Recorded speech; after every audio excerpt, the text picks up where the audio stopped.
Yeah, this evening we're going to be discussing Andrew Tate, who, as you all know, he's been in the social media and the news quite a lot recently, and has been arrested in Romania with his brother Tristan.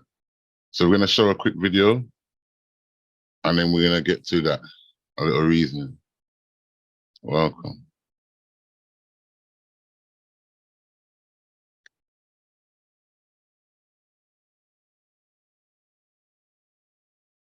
A warning, the following program contains references to sexual violence that some people may find disturbing.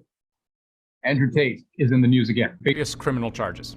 Romanian prosecutors have indicted Andrew Tate. Because you're all very interested in me, as you can see. And we know from recent interviews exactly where he stands. Let's start with the allegations. Have you raped anybody? Absolutely not. Have you trafficked anybody? Absolutely not. Exploited any women for money? Absolutely not. I know the case better than you.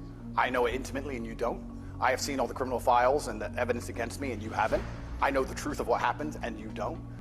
That was, as you can tell, a very combative interview earlier this month between Lucy Williamson of the BBC and controversial social media influencer Andrew Tate, ahead of this week's big development that Tate, his brother Tristan, and two Romanian women have been indicted by Romanian prosecutors.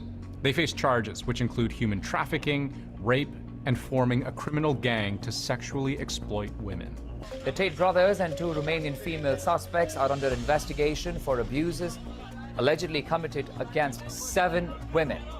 Now, if you don't know who Andrew Tate is, he's notorious for 3 things. 1, his misogynistic views. I don't know, because I think the women belong to the man. I think the woman's given that's inherently where you get called sexist. No, it's not. Well, you can call me sexist if you want, but if you look at marriage, it's the bride's father who gives her away. 2, his incredible wealth. The best estimates are that he's worth at least hundreds of millions of dollars. Well, I bought 600 grand of Bitcoin, which is now worth in excess of 7 million. I've done zero work. Zero. And 3, his massive fame. I can't walk the street without people coming up to me saying, top G, top G, top G. His videos altogether have gotten billions of views. And last summer, he was the most Googled man on the planet. But now, he is facing criminal charges. So, what do we know?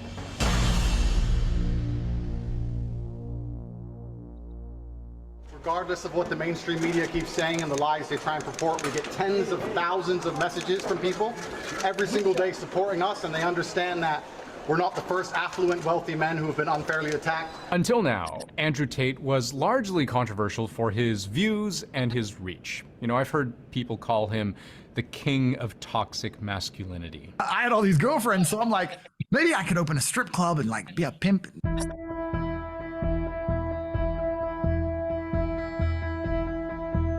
He was born in the US, raised in the UK, a former kickboxer turned reality TV star. Day one, I decided to stay quiet. I decided to learn a lot about my housemates. That, by the way, lasted all of 6 days before he was kicked off of Big Brother. A video surfaced of him beating a woman with a belt, which he said was consensual, but that didn't fly for the show producers. He'd go on to amass thousands of subscribers to his so-called Hustlers University, and then millions of followers on social media, sometimes being kicked off sites like TikTok and YouTube, but always anchored by 2 core ideas: that feminism subjugates men, and that men should more or less take what's theirs, whether that's wealth, women, or both. It's not about being property, it's about the fact that she belongs to him, and the intimate parts of her body belong to him.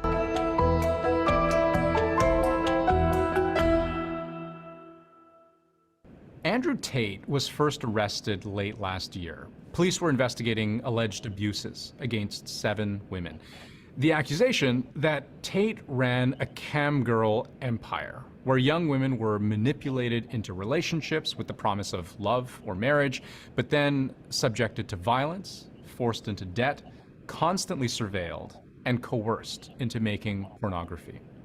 Shortly after his arrest, a message on Andrew Tate's Twitter account: "The Matrix sent their agents." Now that's a frequent reference for him, that, like in the movie, the system is out to get people like him, and that his followers can either take the red pill and wake up, or take the blue pill and stay complacent, subservient. You take the blue pill, The story ends. You wake up in your bed and believe whatever you want to believe. You take the red pill. You stay in Wonderland. And I show you how deep the rabbit hole goes. Tate and his brother denied all the charges against them, but they were in police custody for about 3 months. In April, they were put under house arrest, and with the latest indictment against them, there's this statement from Tate's media team. While this news is undoubtedly predictable, we embrace the opportunity it presents to demonstrate their innocence and vindicate their reputation.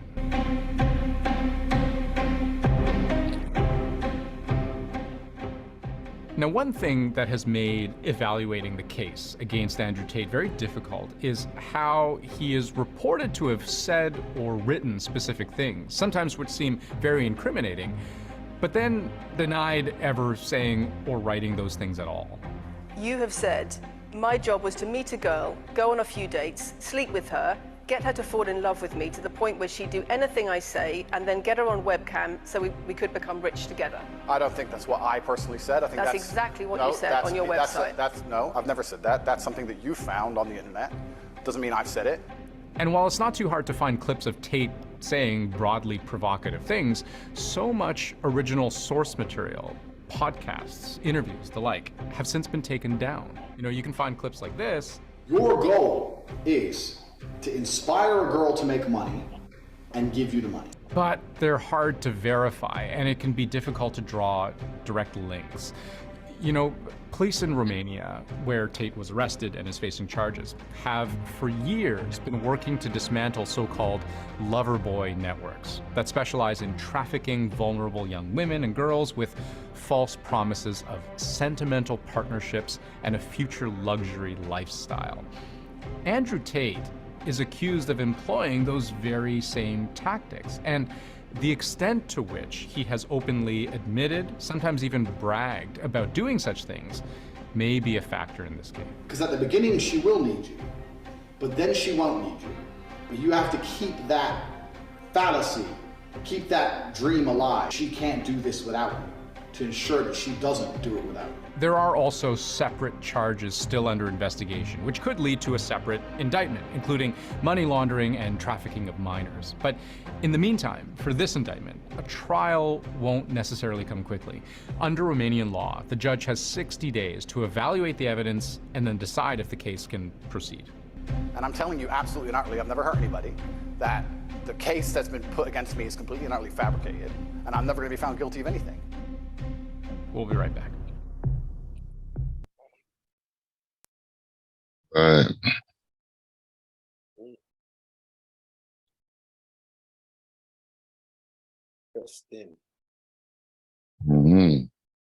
It's a bit sneaky, isn't it? How he put across there are other people doing this kind of thing where they're lover boy techniques, and then they traffic women. It's sneaky how he put traffic women in there.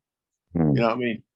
If they're doing the same, if Tate is doing something like trafficking, then they can obviously lead it back to countries and get their stories and blah, blah, blah. So if these women are being trafficked by these other groups that do it, these other groups should be under indictment as well. So I don't know what's going on there. If they're doing lover boy techniques, which are legal, then Tate's doing lover boy techniques that are legal, vice versa. I think the trafficking is part of the prostitution side of it, isn't it? That's what they're using to say. Yeah. If they get a woman that's with a guy and he's working for the guy, or the girl's working and she's doing her thing, they will come to her and say, look, we can just say you've been trafficked, innit? Do you know what I mean? Yeah, I mean, I don't personally know Andrew, but I'm just saying. You've got to define trafficking, because what he's actually charged with, let me just bring this up. He's actually charged with being head of an organised group. Hold on a second, because this is his words. Right, okay. I was watching Our Man Flint last night. Remember them old film? I was just watching the film, and it just seems like if you're gonna call Our Man Flint the old style Andrew Tate, then he was a trafficker. No, but I'm saying that they will use that when it comes to criminality.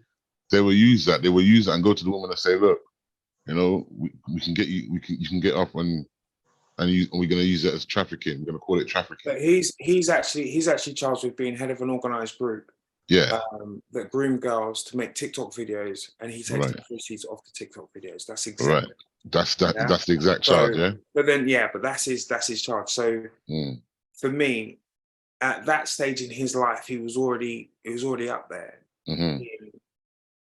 like multi-millionaire. Yeah, I mean, I don't know him personally. I don't necessarily remember him either. Some of those videos you're seeing, some of those videos that are surfaced like 7-8 years ago, all of that is like, it's gone.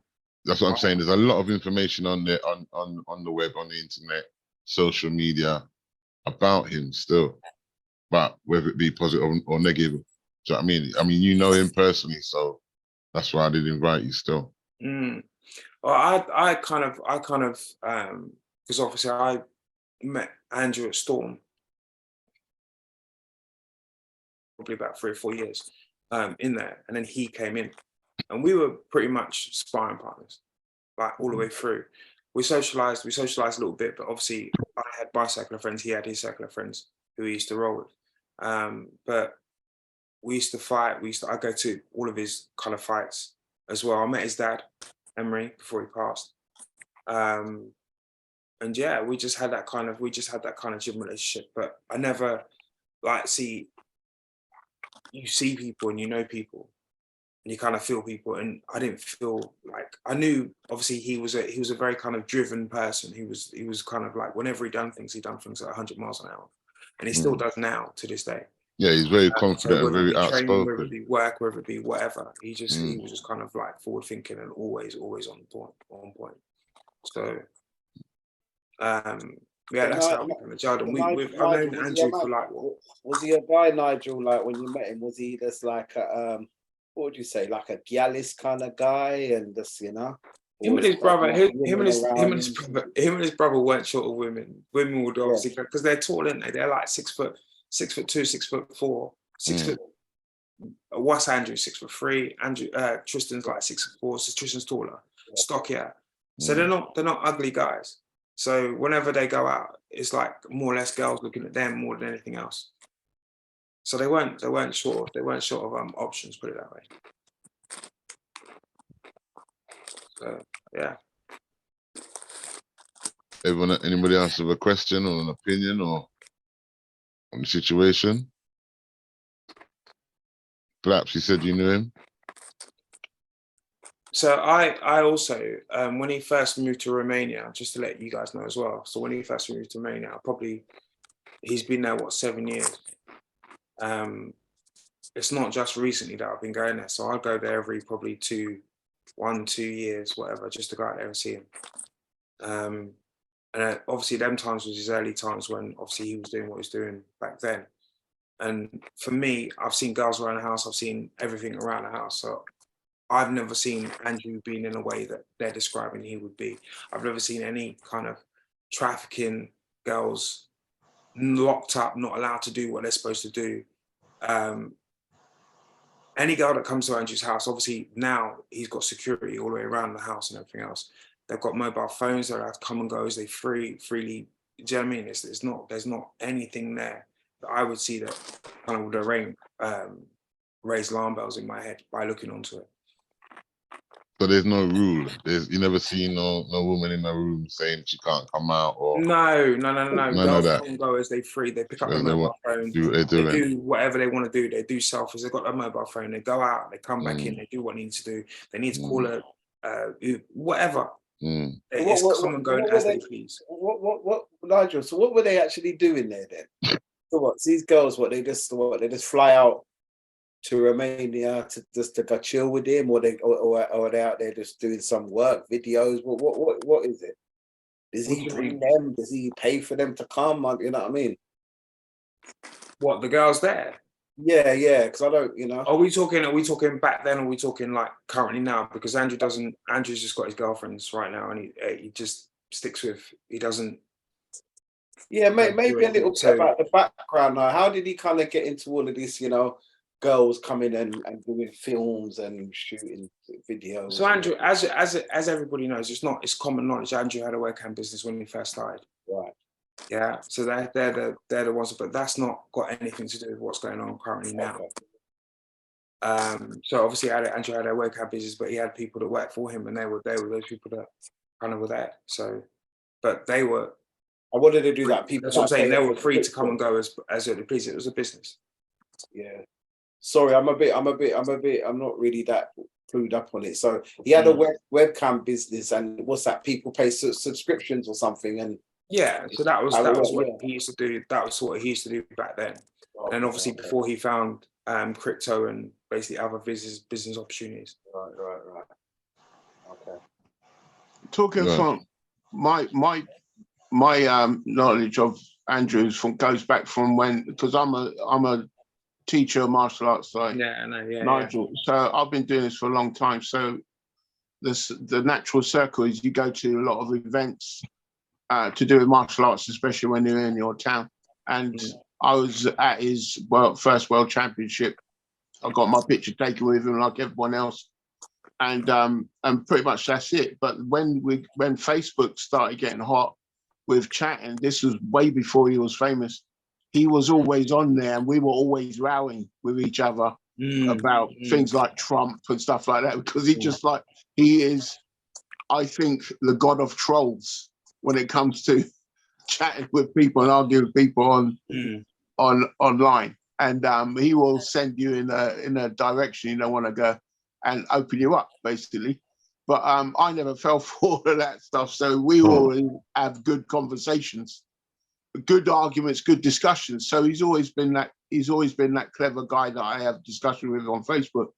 I have heard stuff that's recently as well, but like he's a very determined person. He's very strong on everything he talks about.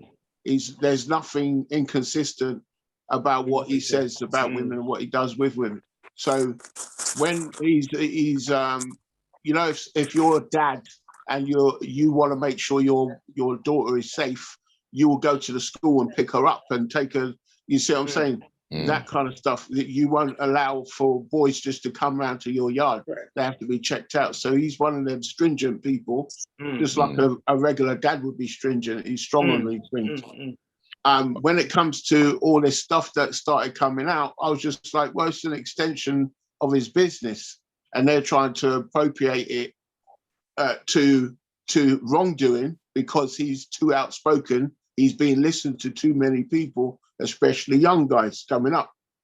And especially if you go against a feminist group and you go against anyone that is, you know, I'm a feminist, you know, who ain't a feminist? You know what I'm saying? It's just like one of these people that is so outspoken that you start putting feminists on the back foot and they start rethinking their stuff, then you're going to get a lot of optics are going to come straight over to you. The camera's going to start facing you. Exactly.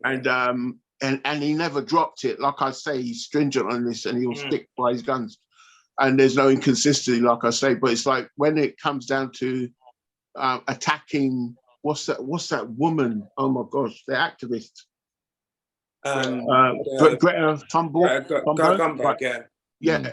He attacked her for something just weird, just little thing. It was the thing on Twitter. So it was the post on Twitter that went. Yeah, and some billionaire backed her up. Some billionaire backed her up and said, "You can't talk to her like that," blah blah blah, and started doing a big time. And I think all this now is because that guy is trying to get Andrew into some kind of trouble. Well, Andrew's quite outspoken and very confident in what he's saying. This is the thing. Both of them are very, very intelligent. You can speak to Tristan.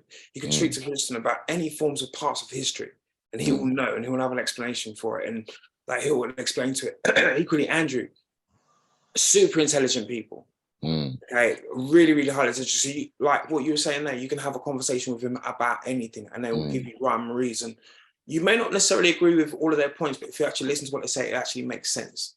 Right. So is it after that interview and that comment then, Blaps, that he got suspended off the social media?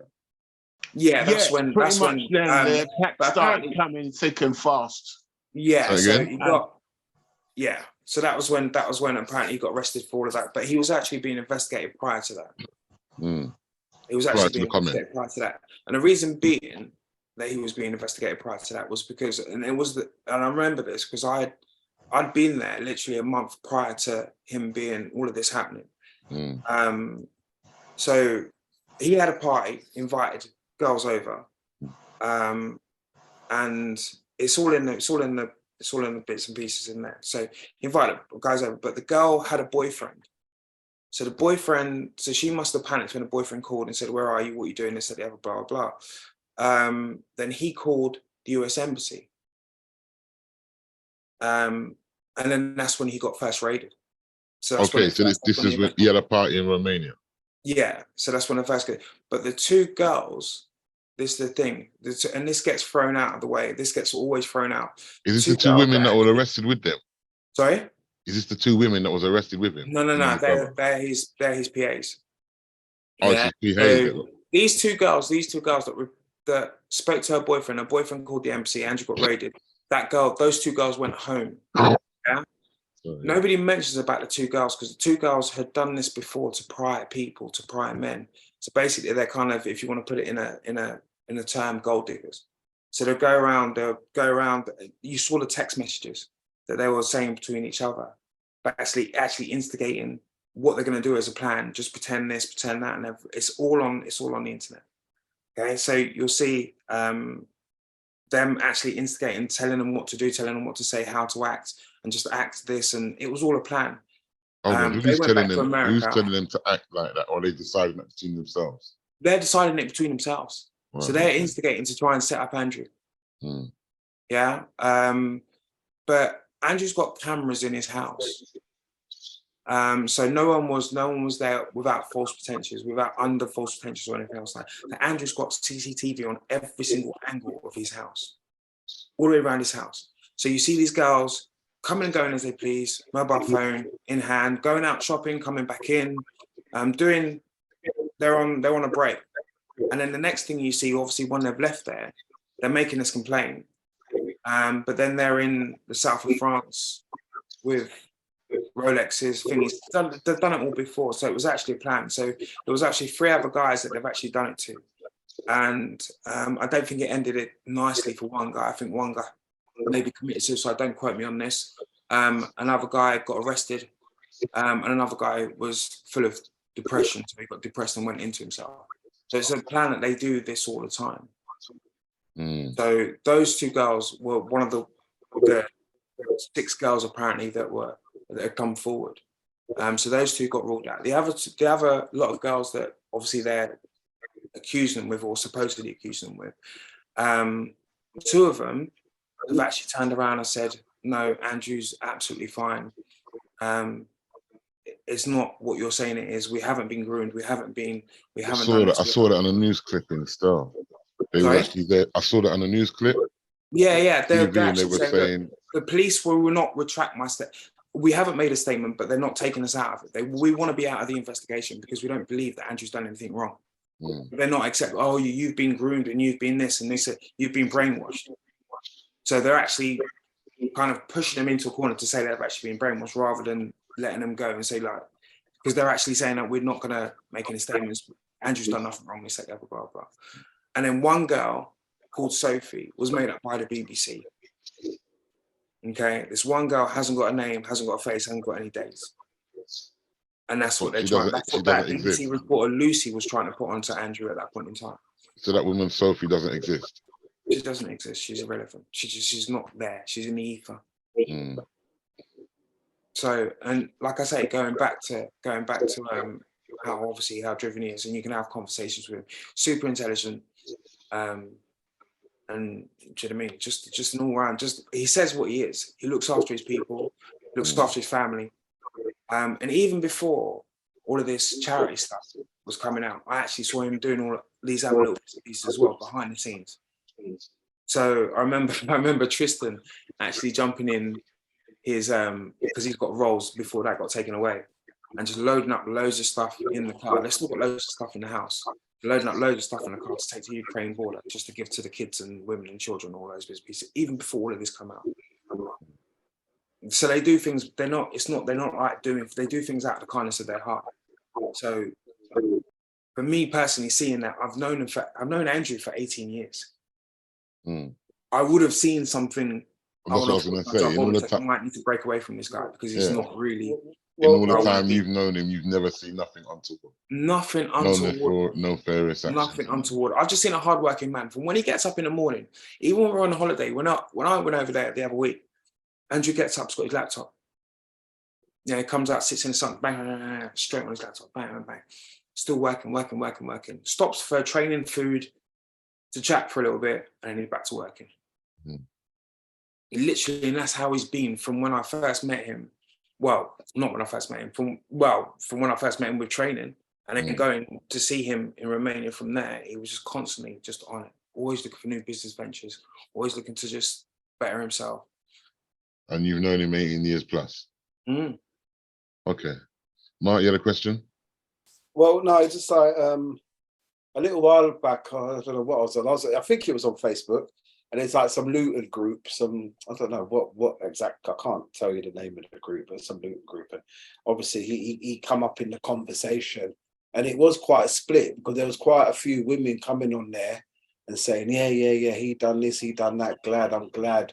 He and there's other people coming and sort of defending him. So, you know what I mean? But there are some local people, you know, because they appear to be local, because they mentioned some, I won't mention the name of the pubs and that, but, you know, some pubs and that in Luton where he used to frequent and you know what I mean? And they started saying, you know, how he used to go on in there, him and his brother and so, but I don't know. I don't know whether that's just bad mind, jealousy, or whatever, or you know, because sometimes people's character can be quite too strong for other people, innit? They can't deal with it. You understand? They find it, you know, what do they say? Like they're just too nuff, innit? You know, sort of thing. So I don't know, but as I said, but it was quite split. It was quite split in the comments, you know. Some people, well, I can't quote really because it was a little while ago. But there was some people licking out against him and saying, you know, he done this and he done that and he done this to my mate and blah, blah, blah, this and that and this and that. So that's the thing. I mean, I don't know him, but he's got a lot of social media presence, isn't it? And it's not, it doesn't seem to be all good. Not everybody's going to agree with what he says, but there's logic and there's reason behind what he does and how he says it. And that's the thing. And how he comes across with his strong, because he's got a strong personality.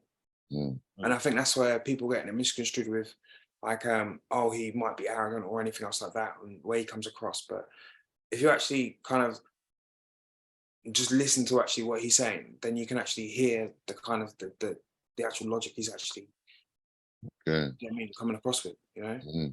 Perhaps you had a question. He's just this strong personality, and people might not like that because that's just right there in people's faces. People might not. He's in your face type of guy. Do you know what I mean? But it's beyond that. Okay, Blaps. I think I'm going right now from a person looking into the goldfish bowl, right? From outside of it. You're inside, I'm outside. So I'm looking at my opinion on this new, I'm Islam, Christian still. What is this angle? And it seems to be all about business and taking over the world.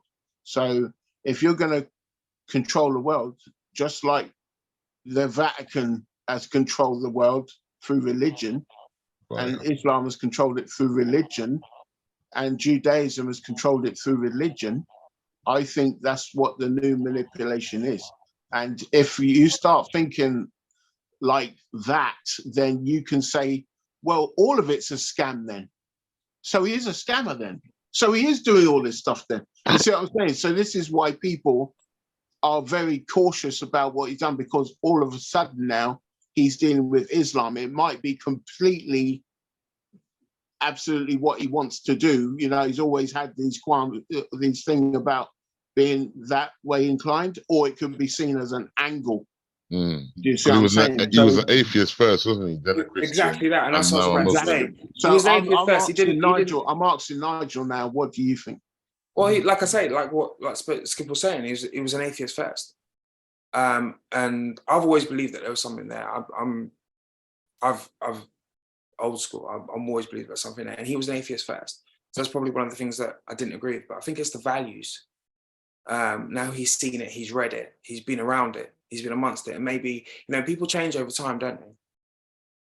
You know, you've got to give people from when they were 19 years old to now when we're our age now. We've changed as people. change. Changed our mindset. Views change, opinions change. Everything changes. So you're allowed to change. You're allowed to be the person that you want to be. And if that, for me, if he sees the values in there, because I see the values in where he's going with that as well. And I can understand his mindset behind it. And obviously Tristan is still obviously Christian. So they don't clash with that. They understand the values of what they're trying to think is. And I think if you look at religion and you take certain values out of each, and then you kind of put them into one, then that's what you kind of. But Tristan said he was offered this, that, and the other to join, but he's saying no. He said no. And I'm thinking I'm thinking they're covering their bases by him staying Christian and Andrew moving to Islam. It's because I've had conversations with him in the past about all these stuff. We talked like, you know, talked about chess, talked about this, because I'm an avid chess player as well. So we talked a lot about all this kind of stuff. And I would never have thought in a million years, I wouldn't have put that bet. I wouldn't have put money on that, him turning to Islam. I would never have done. To be fair, I don't think anybody would have done. Yeah. But then, like you say, people are allowed to change. People change. I didn't say that. Sorry? I didn't say people have to change. I'm saying, like, I know him from. So what are you saying, Black? What are you saying, Black? It's part of a cunning plan. It's part of a plan, yeah? Is he using his head? No, if you see it from outside, just see it from, this too shall pass, what onto, why is he doing this kind of thing? Yeah. And then you think, in the terms of him, because he's the most Googled person on the planet, he's the most influenced, he's the biggest influencer there is right now. He's getting to that Jesus Christ. But then, what box? You see what I'm saying? So I can ask the question. What's it for? Is it another angle? Hold on. 1 minute, Nigel. If I ask that question in reverse. Hold on 1 minute, Nigel. So, Blacks, you're also saying that you heard there was some money involved in him joining Islam. No. Is that what you just said a while ago? I heard Tristan was offered lots of different things by Saudi Arabia, blah, blah, blah. Oh, yeah, but you're going to have a lot of blessings if you come over to Islam. And he said, no, I'm going to stay Christian. So I'm thinking, okay, what is that about? Is he staying Christian because then you got the whole coverage? When you're Christian, you're literally, well, they're all Jewish. They all come from Judaism. So therefore, like Islam is the new Christianity, if you want to say it like that. They're not going to say it like that, but you're saying. I get where you're coming from in this, but I can ask you 2 questions on that. Then why, if that was the case, then why would only one go and then not the other? Because they are inseparable. They do everything together. I was just about to ask that. Are they really that close? That would be my first question. Are they really that close? The second question is, Nigel, sorry, are they that close? What would Andrew have to gain from doing that? Because at the end of the day, he's already at a wealth bracket that is just immense. Why would he then want to stop? It's not about wealth. It's about control over the narrative. But he's already got. If you've got a backup, he's already there. He's already there with it. I mean, that's a transition that's just happened. I don't know exactly when that happened, but that's a more recent transition. But he was already there. He was already at that state of, I'm about to blow up. So hold on, Nigel, Andrew and Tristan, they're that close, yeah? They're super close. Yeah, because they seem to go everywhere and do everything together. I've never seen a. They'll die for each other, man. They'll die for each other, man. I've never seen a brothers dynamic like that before in my life, and that is swear down. Right? They'll die for each other, man. They moved with each other. When they lived together, if one was sitting at home, like take for example, Tristan actually says one of the things he says, like Andrew wanted to pursue his kickboxing career. Kickboxing at that time, no money. There wasn't no money in kickboxing. You had to work and do that at the same time. But Andrew wanted to be the best he possibly do. So Tristan went out and worked. Wherever he worked, Burger King, drive through, whatever he done to get the money to pay the rent. KFC. So he can, yeah, that's it. So he can, it was KFC. So he can actually go and pursue his kickboxing career, and he was funding his kickboxing career. They have each other's back like that. Same bank account. They had at one stage the same bank account. Yeah, because they moved it. They done everything together. They lived together. The only thing that they didn't do was obviously share their own girlfriends. But everything they've done together. When you see one turn up at training, you see the other one following, like literally behind. When you see, one of the mad things is when I first met Emery, his dad, and I went to Andrew's, I think it was English or British title. It was my early stages of kind of like knowing them and how they work together as a unit, in just how together they had to work as a unit. So we went into the change rooms. It was me and Mir, driver, and then Emery came, and Emery and Emil was chatting, and their dynamic when Andrew was getting changed, he was having his hand wraps on, and Tristan was talking to him in his ear. Didn't leave his side. Like for the whole hour, didn't leave his side, talking in his ear, saying, you're G, you've trained for this, da da da da, blah blah blah blah blah. And you see, like their dynamic. They walked out together. Andrew destroyed him in like a matter of a minute and a half. But just everything together. When every single world title, they're together. You don't see one without the other. You just don't. Even now, today, you don't see one without the other. So they're united. Do you know what I mean? It's a brother's dynamic that I've never seen before. That's a strength. It's so strong, it's unreal. And one of the things, we was actually talking about Andrew obviously being inside and what he felt like in his inside, because when he was actually in jail, it's not like a UK jail. It's nothing like a UK jail. It's totally different. They had a small room. They weren't that free time getting let out. They're cockroaches, crawling up their legs in their bed. They were, what was his thing? Hot water. He would get hot water and cuddle the hot water because it was cold in there. And that's the kind of heating that they had. I lost my train of thought, what I was saying about the two. Yeah, so Tristan could have got out prior to the 92 days that he spent in prison. So probably about after a month. They said, look, Tristan, we can get you out, this, that, the other, blah, blah. Tristan looked at his solicitor, said, I'm not going anywhere without Andrew. Went back into the cell and went to sleep. They're not going anywhere. Literally, that's the net. They're done. Tristan hasn't done anything. And like Andrew was saying, he didn't, while he was in there, and that's how he knew that his brotherly, that it was stronger than ever. He was in there, he didn't moan, he didn't say anything, didn't say, oh, Andrew, you got me into this, that, the other, blah, blah, why are you in here, blah, blah, blah. Didn't moan or anything else, just cracked jokes, just gave them there, they done what they normally do. But you would do, though, wouldn't you? You'd look at your brother and say, you see you, brother. Yeah, that's what I'm saying. You see what you got me into, brother. That's what you're saying, but he didn't moan, he didn't do nothing. Moaning. He was just there. They come back from court. Andrew's there pacing up and down. Tristan's there sleeping, not giving a flying fish. Don't care about nothing. And just there with his brother. And you not spotted no form of criminality, no gang related crew, getting a crew together. One of the things, because I know how tight they were. When I found out that they went in prison, and Andrew was by himself, the only thing that I said to myself, and I said it to other people as well, I was worried for Andrew being by himself. And I was happier for them to be together as a unit. Because when I only did together, they could survive whatever they need to survive as a unit together. That's them too. But to be fair though, if the Romanians really wanted, they could have separated them and put them in different cells. I don't know. Probably. I don't know how that works. But they were in there together, and that was it. Tristan wasn't going anywhere. Tristan wasn't going anywhere. When Andrew goes, I go. Simple. It's mad. Okay, anybody else with an opinion or a view or a question? Yeah, that's Rafari here. Yes, sir. Yeah, I was just listening to what you're saying, you guys, and I've also followed his story.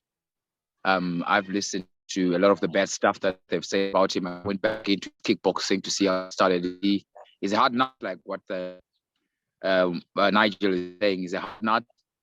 And he made it. He's one of those people who made it, literally, you know. I appreciate that about him. That's why also a lot of Breaking young up. men, they kind of resonate with that.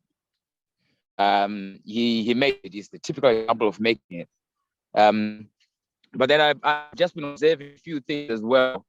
I don't know him personally. I mean, all I know about him is what I see online. And I've been thinking to myself, could he have done anything differently? Could he have? I hope it's something that he thought about when he was incarcerated, to see, could he have done anything different? Because I'm thinking, he runs a business, he runs a Hustlers University, and I've seen videos of it. People pay to get in there, loads of money, and people listen to him. People as far as Africa, I've got kids in Africa who are mad about him. But I'm thinking, yes, everybody's got an opinion. We all are strong characters. I think everyone on this call is a strong character. And we do understand that we live in a society where not everyone is as strong as us. You know, even in a family, you know, when you're talking to your family members, there's one person who's always stronger and always dominating. But the moment that person is always dominating in every conversation, in every decision made, there becomes a problem. I think where he could have maybe, I hope he will reflect on this, because even his opinions on masculinity, a lot of people feel that way. I feel feminism, the way they know it now, is dying. I think they have to, and feminism is a very new concept. I think in the early 70s, when Laura Mulvey and them came up with it, it became stronger that way when they started doing it. And that, I think they call that the second wave. And I think they're already thinking about doing a third wave feminism right now, because with all these sex changes happening and all those things. Correct. But that's another story for another day. I think when it comes to masculinity, if we are going to teach masculinity to our children, our young boys, I think we're going to have to select the tone that we used to do it, because Andrew speaks to a lot of people. People who are 50 listen to him, and people who are 18 listen to him. So I think maybe if he strikes an equilibrium in the tone and the way he expresses his ideas, because I think and I feel that, I mean, going now back to what you were mentioning about his religion and him being atheist 1 minute and him being a Muslim the other, I see there maybe a person who's struggling to meet an equilibrium when it comes to, you know, what he does. Yeah, he's a strong character, we give him that. But, you know, when you project your strong character to other people, you might have to find ways to do that. You don't project yourself the same way to everyone. You know, you regulate. I get that. But then you look in modern day society, how are you gonna project that makes an impact with the people that you're trying to project it to? That's a question. You know, because we're brought up in a system, and this is the other thing, we're brought up in a system that is allowing our children, our kids, to be influenced by school teachers and with all of this other stuff that's coming out. So if you've got one person that's actually standing above and saying what we're all thinking, because come on, let's be honest, like all the old-fashioned values, I don't think there's one person here that hasn't got these old-fashioned values with regards to how we were brought up and everything else like that. Having an impact on the kids nowadays, that taking the kids out of, like, I'm gonna switch off for this. There's one guy that he's hired to be with him, one of his camera crew that's hired with him, Little Bailey. And when Little Bailey came to thinking, he was a different body shape. Now he's a fit young man with a strong mindset, and like he's there, he's like right on it. So it's the whole kind of pushing the young guy to stop pushing the young guys to stop sitting there on the computers, do something, train, be hardworking, look after your family, look after your people around you, your girl, have a strong unit there, go out there, do good things, rather than just going to school, university, college, getting yourself into debt and going into work to pay off that debt, this, that, the other, blah, blah, blah, and really, there's other means of making it. And the narrative, that the reason why they're attacking him so much is because of that narrative that he's pushing on there. You've got 250,000, 300,000 kids that are thinking of the same thing, that are 17-year-olds paying off their mum's mortgage or buying their house or building a house on the land that they just bought for their mum and dad. Yeah, they wouldn't be able to do that if they went to school, college, university, or anything else like that. But then they can still. He's not saying that don't go. And if you want to go, then look at how are you going to be the man in the house and look after the family and stuff like that moving forward. So, but that's what everybody how else are you does. going to project that? How are you going to project that? This is the what you're way, though. describing, This is the Hold martial arts. on, one at a This is time. the martial arts way. 1 minute, one at a time, Blacks. You, Let the Pharaoh but finish. this is the martial arts way. This is the method that we let use. the Pharaoh finish, Blacks. Go All on, right, Pharaoh. so I ain't gonna be 2 seconds now. So this is the martial arts way. When you're teaching martial arts, you go out, you learn martial arts, it changes you. You understand the world a lot better. You understand that you have to get them when they're young. You have to make sure you get the right message in their brain, so when they turn up and start leading themselves, they've got a good foundational method. Yeah, and this is why I started the CDMA community development for martial arts. It's the same reason why Andrew Tate is talking the way he talks. Now you can say, okay, it's from religion all this comes from, but first we were humans before religion. So we understood what was right from wrong. And when we go through war, you understand what happens in a war. So when you're teaching people to understand what happened in the times of peace, what happens when a war starts, you have to come from the military mind. And he's got a military mind. His dad was military. So, so this is... Our coach is military. I'm not Amir as well. Amir's military as well. Yeah. So I'm not shocked when he comes out with these euphemisms and stuff like that. What I'm saying to think there's people with the religious part, there's people that in Islam don't like what he's saying because he's now saddled with his past and he's brought it into Islam. So he's still doing that. He's still doing his past while he's now in Islam, which has got their own narrative. In the so sense there's a lot of people don't like what he's saying. What do you feel that he's still doing with his past in the sense of that? What's that? Well, all the webcam stuff and he's not doing that anymore. That's all stopped. That stopped. But like that stopped years ago. So people not going to forget his past. No, but then at the end of the day, we as people have got to move on from certain. We've got from whatever we've done in the past, whatever's happened with us, we're going to still hold a grudge for how many years further down the line. At the end of the day, people move on. And this is the age of growing up as well. Yeah, so when you grow up and you take steps forward, you mature, you get into things. So you're not going to do exactly the same things what you're doing back then at school. I'm not going to go to school and go and pick on a guy and go and grab his Walkman and start doing. Do you know what I mean? Do you know what I mean? That's the stuff that you don't do that. Everybody's got a past, really. To be fair, everybody has some kind of little checkered little bit that they went through a stage in their life that they wasn't really kind of. When they come out of it, you still got your strong values, but you still got you're more mature, you're more forward thinking, and you don't do. I'm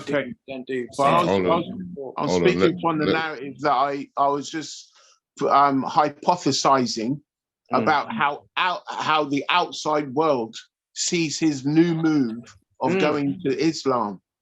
Is it a backup? Is it to get a crew that will back him up in what he said before? Is it a move to get control over more people? Is it a business thing? Or is it just his natural way? I think that's his natural way. And I think the people of his religion are going to take him for who he is. And I think that's the blessed thing about it. They'll take him for who he is. They won't look at, they might, if something's brought up to them in their face, like his past, will they accept that? I don't know. That's something that I can't answer because I'm not them. But at the same time, I believe that if I wanted to go and get myself baptized now, today, tomorrow, I believe that. You mute that person. Go ahead.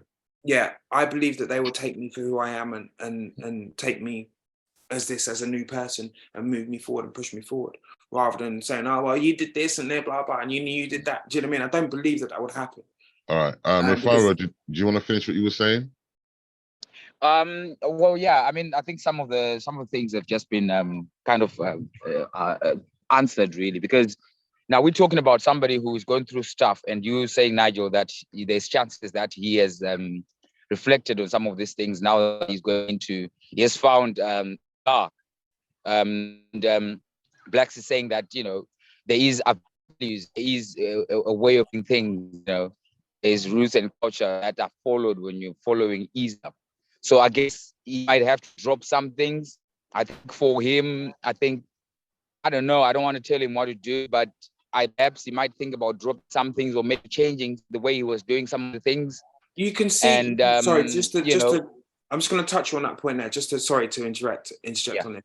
You can see the way in which he is, because he's got so much influence now.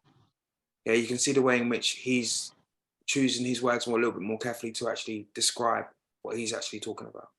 I was going to say he needs to, because they're saying a lot of stuff. Sorry, he's saying a lot of stuff about him. He's a racist. He's misogynist. He's this. He's that.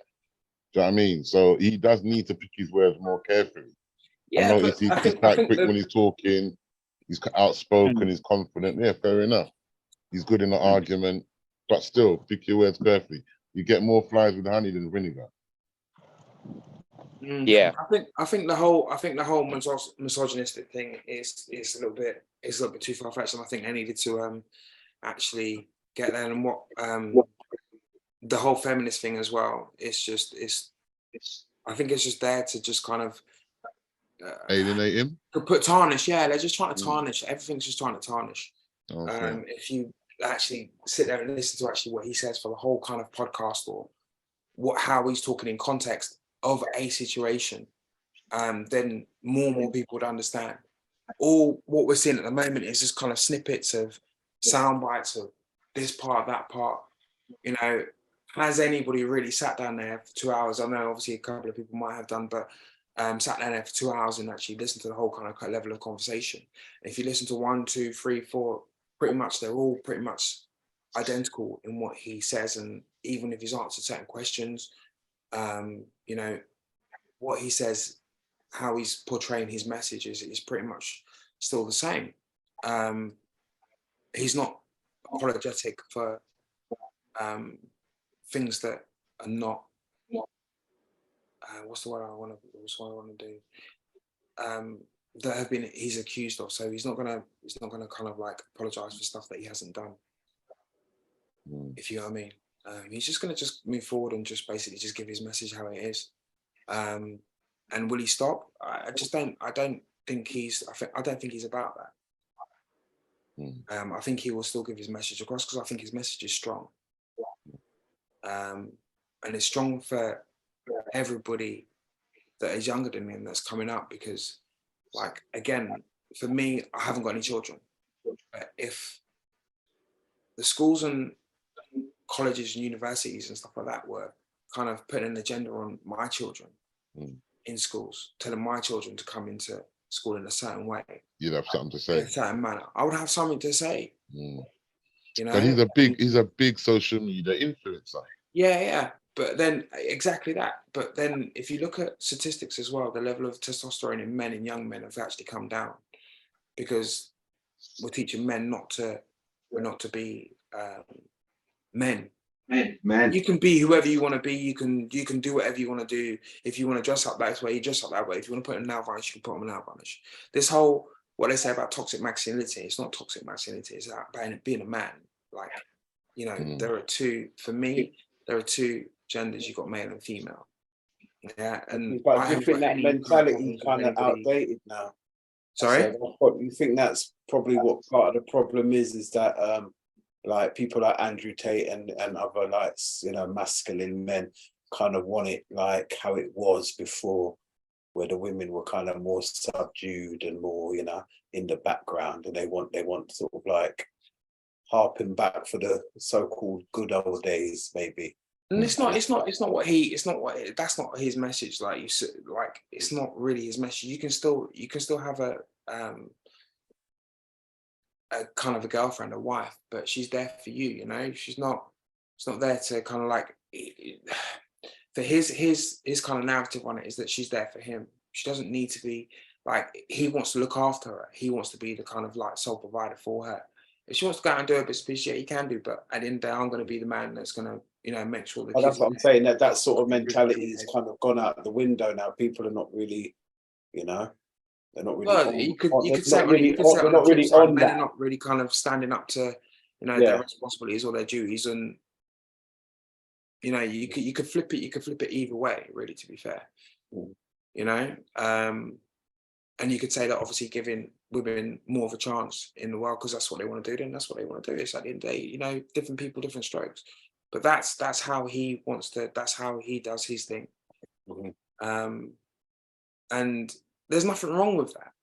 You know, what's wrong with like having your wife there, knowing that she's looked after like 100%. Your children there don't necessarily need to want for anything. Yeah, I'm not saying go for education. You can go for wrong, education. You can do all of the other bits and pieces. If she wants to go and do something herself, she's got the choice to do something herself. So he's made his money through Bitcoin, yeah? Yeah, just different businesses and Bitcoin, and obviously HU, the real world, Hustlers University, the real world, whichever you want to, the real world where it is now. And that's, he has his professors on there. So these people, how to teach, and when I say it's 100% genuine, you've got people there that are already accredited millionaires. They're already accredited people on there. So if you, as a young person, want to learn how to make money for whatever avenue you choose, whether it be sales, whether it be fitness, whether it be, I don't know, sales, it doesn't really make a difference. There's someone there to give you the advice to actually move forward and actually do it. And that's all he's given those advice to people to do. And there's a lot of people that are actually doing it. And there are actually people that are actually being successful from it. And that's all he's up. That's, he's just like I say, it's like giving back. So that Hustlers University is to make money outside of traditional employment. Absolutely. How to just like make money out there. Out there, just legally, how you can better yourself, how you can better yourself, because it's not just obviously the Hustlers University. There's fitness programs and stuff as well. So everything that you want to do to actually better yourself, go to the gym, have a good strong income, look after your family, all of the bits and pieces in there are basically in there. So he's got a online course. Hustlers University shut down now. Yeah, so it's the real world. Are you in it? Sorry? Were you in it? Are you in it? Am I not? I'm not in it. No. I get my first-hand advice from Andrew. Okay, you don't need to. That's just good. And when he's people come around, I get to speak to him about how to because I'm around all of those people that are actually already in there, so I can kind of bounce off them and throw my. So you don't have to pay your money for membership. I don't have to. Yeah, I'm all right. I'm all right on that. All right. Okay. I'm all right on that one. So yeah. So that's why it's good for me. It's good to sit down and because all I do talk is business. So it's good to actually sit down and talk and like bounce off different people because you've got younger people coming up, and obviously these young tech guys that know everything about tech and know everything about whatever you're doing. They're there. It's good to bounce off them. It's good to bounce off people that have already got their own businesses. So there was another guy that we were there with, Dale. He's got his own kind of he does physiotherapy. So he's got his own business, but he's also doing something else. He's doing the comic book of Andrew, which is D&G Comics, that's just been done as well. What do you think is going to happen? He'll get charged for something. They'll have to charge him something because they made such a song and drama about it. Remember, this guy has been incarcerated for 92 days with no charge. Okay, that's just number one. Then now he's at home. So they had I think it was a 90-day period where they had to charge him with something they could release it. So on the second day, the second day from the 90th day, if you understand what I mean by that, they charge him with something just to keep him in there. And then the charge is. I know what's going on. Why it's taken so long? Because this is the most Googled person in history. So therefore, there's a lot of stuff to go through. So by the time they get a case where they can say, "Oh, we've gathered the information from all the millions of hours of video," then it's going to be years from now. So what's going to happen? They'll charge him. He'll get 7 years or something like that, and he'll time served. Done. That's what I'm thinking now as well. But like he even says it himself. They've spoken to over 2,000 people. And looked over CCTV footage. Because remember, when they raided his house, they took all of his electronics. So everything they had access to. They've taken his video in it and the CCTV footage. Sees everything. That's why some of the evidence can't stand up in court because the CCTV tells something different. Okay. Yeah. And they're looking through the millions of hours of webcam stuff. They're looking through whatever they need to look through. But remember, this has been going on for like a year and a half. They haven't found anything. Yeah. They haven't found anything. So, yeah, it's crazy. It's going to take a lot more than 90 days to sort through all that stuff. I mean, it's the same thing Yeah, with that's what Donald I'm Trump. saying. They've spoken to, this is the thing, they've spoken to I think at least about 2,000 other people. They've offered people money to actually say something bad about Andrew. Someone would have said something by now. Who's offered him money?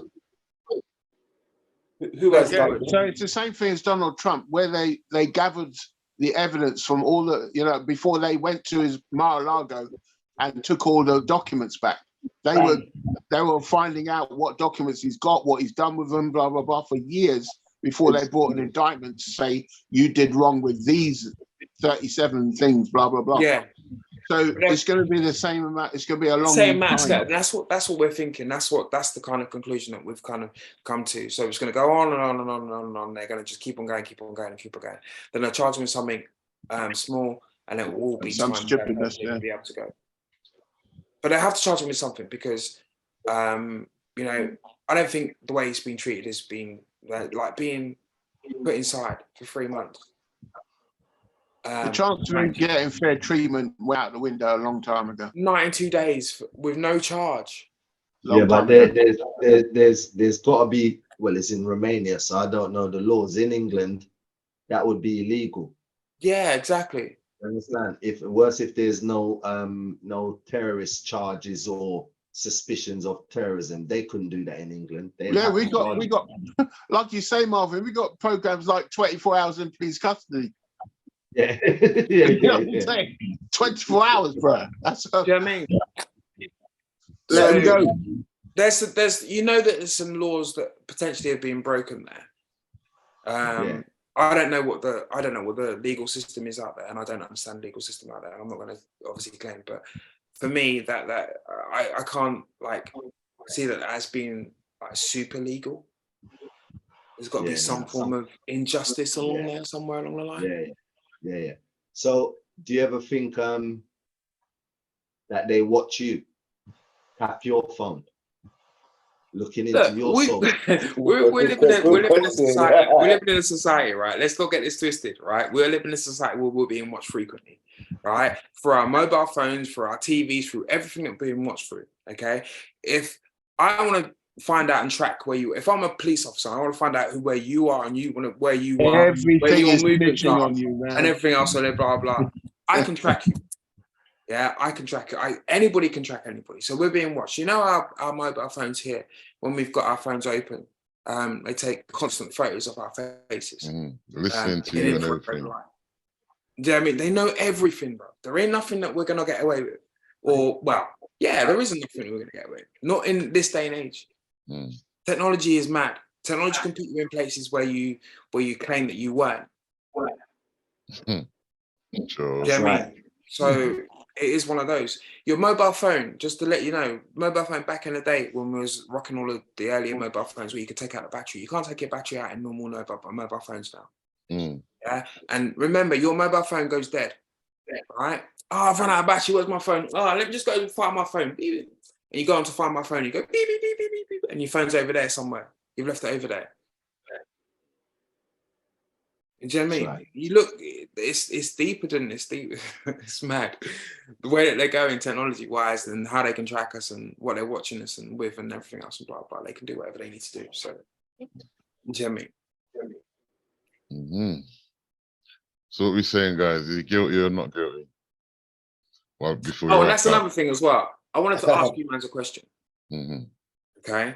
So, this guilty or not guilty? So, we're judging it on the basis of he's just about being charged. Remember, he was locked up in 93 days. So is he guilty until proven innocent, or is he guilty until proven innocent? That's what I was going to ask you to say. So everybody's putting this kind of theory of what? Exactly. What's the charge? You're saying, is he guilty or not guilty? Well, is he guilty? No, because he hasn't even been. He's just about being charged for a crime that he's a head of a organized crime thingy to seduce women or bamboozle women or whatever to making TikTok videos, and he's going to take the proceeds off it when he's already probably £100 million up. There was supposed to be a video.